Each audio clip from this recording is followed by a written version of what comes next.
Pong barangay sa lungsod ng Bacolod nakaranas ng pagbagsak ng abo bunsod ng pagputok ng bulkang Canlaon. Kaya naman ang lahar flow ay pinangangambahan din. Kasama natin sa balita si Radyoman Albert Hiner, RMN Bacolod.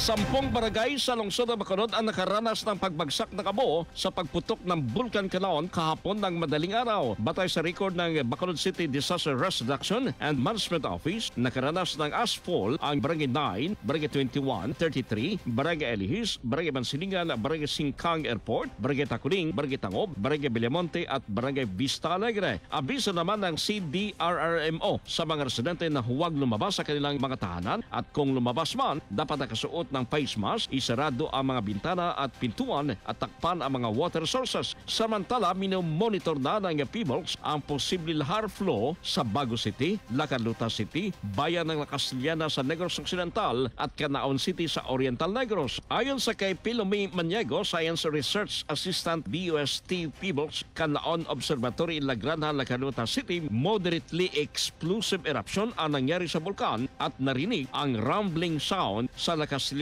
at Canaon City. Pagklaro naman ni Maniego na ang kulay orange na nakita sa crater ng bulkan ang resulta ng pyroclastic density current na ibinuga ng bulkan at nagresulta ng grass fire. Para sa Tutok Bulkan, kasama mo sa DYHB, RMN Bacolod, Radyoman Albert Hiner, Tatak Karimen.